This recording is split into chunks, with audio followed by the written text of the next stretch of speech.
বাবা, সব তো পড়ে গেছে, এগুলো পরিষ্কার করতে হবে। না, আগে রান্নাগুলো করে ফেলি। কি যেন রান্না হয়েছিল? ডাল, তরকারি, ভাত। আমি তো এর কিছুই রান্না করতে পারি না, কিন্তু কি করবে এবার? ফুল্লি তো বললো যে বর্দিমা নিরামিষ খাবে।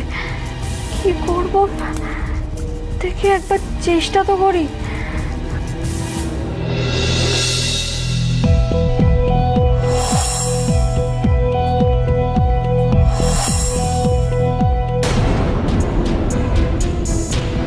কিসের আওয়াজ? কি তুমি এখন এখানে? কলেজ যাওনি? কি অবস্থা হয়েছে রান্নাঘরের? হ্যাঁ, আমার হাত থেকে সব খাবারগুলো পড়ে গিয়ে, তার মানে এর জন্যই আওয়াজ হলো। ভূতকে জিজ্ঞেস করলাম, ও বললো কিছুই হয়নি। কোথায় ভূত? ভূত আর রঞ্জা? ভূত তো রঞ্জাকে পৌঁছে দিতে গেছে, ওখান থেকে অফিসে চলে যাবে, আর রঞ্জা ইউনিভার্সিটিতে গেছে। চমৎকার, ওরা দুজনে চলে গেল আর তুমি সারা বাড়িতে লঙ্কা কাণ্ড করছো। না না বর্দিমা, ও আমাকে বললো যে আমি তোমার হাতে হাতে সবকিছু করে দিচ্ছি। আজকে ইউনিভার্সিটির ফার্স্ট দিন, ও না গেলে হয় বলো? তাই আমি ওকে বললাম।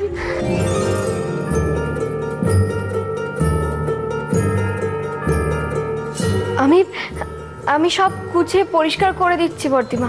একা কি কোনো কাজই গুছিয়ে করতে পারো না? থাক, তুমি সরো, তোমাকে দিয়ে এসব হবে না, আমি করছি। না না বর্দিমা, তোমায় কিছু করতে হবে না।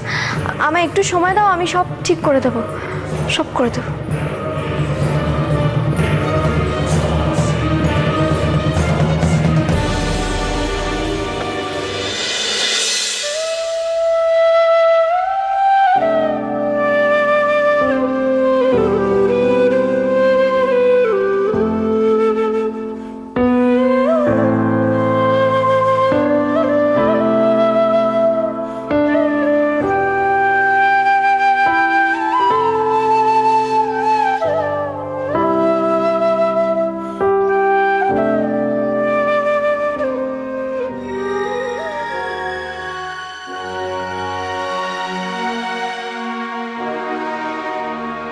এই খাতাটা তুমি একদিন আমায় দিয়েছিলে মা।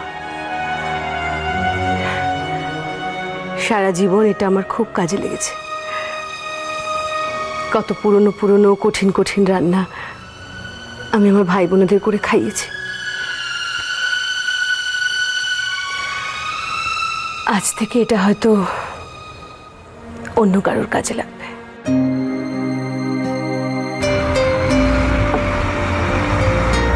দাদা দাদা এখানে দাঁড়ান, 1 মিনিট দাঁড়াবেন না?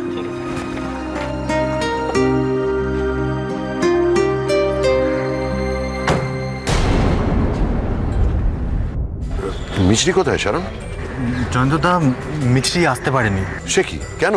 আসলে এই সুযোগটাই কাজে লাগাতে হবে। শারণ, তুমি বলছিলে না যে তোমার অফিসে খুব ইম্পর্টেন্ট একটা মিটিং আছে, তোমার তো দেরি হয়ে যাবে, তুমি যাও।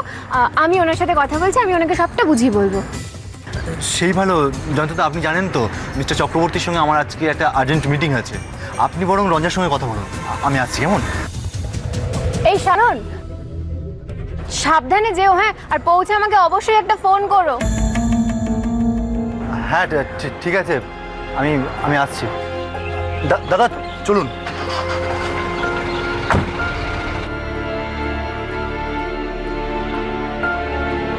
তোমার নামটা কি জানো? আমি রঞ্জাবতী মুখার্জি। আপনার সাথে আমার একবার ফোনে কথা হয়েছিল, আর ওদের বাড়িতেও তো একবার দেখা হয়েছিল। আমি শারণের বন্ধু। আপনি মিছরির মামা তো? হ্যাঁ, তুমি এখানে? এটা তো আমার ইউনিভার্সিটি। ও, তো মিছরি এলো না কেন? ওর তো আজ থেকে কলেজ শুরু। হ্যাঁ, আর বলবেন না, আমি তো জানতাম ও আসবে। বেচারাকে কাল রাত অবধি আশা দিয়ে রাখলো, আর সকালবেলা উঠে শুনছি যে ওকে আসতে দেবে না। কেন, কারণটা কি? ও কি একটা ভুল করে ফেলেছে। আচ্ছা বলুন, সেটা তো অন্য কারোর হাতেও হতে পারতো, কিন্তু না, তার জন্য কি শাস্তি দিল যে তুমি কলেজ যেতে পারবে না। তো ভূত কিছু বললো না? ও চলে এলো? শারণ তো আমাকেই ছাড়তে এলো। আসলে শারণ আমাকে প্রমিস করেছিল যে আমার কলেজের ফার্স্ট ডেতে ও আমাকে এখানে ছাড়তে আসবে। এবার কথা দিয়ে তো আর সেটা ভাঙা যায় না, না? আমি তাহলে মিছরিকে ফোন করি। না না, আপনি না এক্ষুনি ফোনটা করবেন না। আর প্লিজ বলবেন না যে বড়দিমা আসতে দেয়নি, সেটা আমি আপনাকে বলেছি। ও আমাকে বলেছিল যেন আমি কাউকে না বলি, ও আমায় ভুল বুঝবে তাহলে। আসি আমি।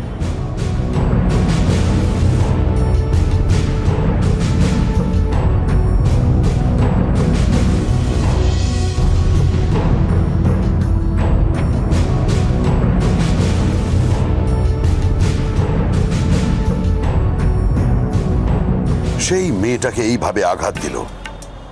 আগেও এমনি বকাঝকা করতো, মুখ করতো, এখন প্ল্যান করে এইভাবে কষ্ট দিচ্ছে। না, এটা আমি চুপ করে মেনে নিতে পারি না।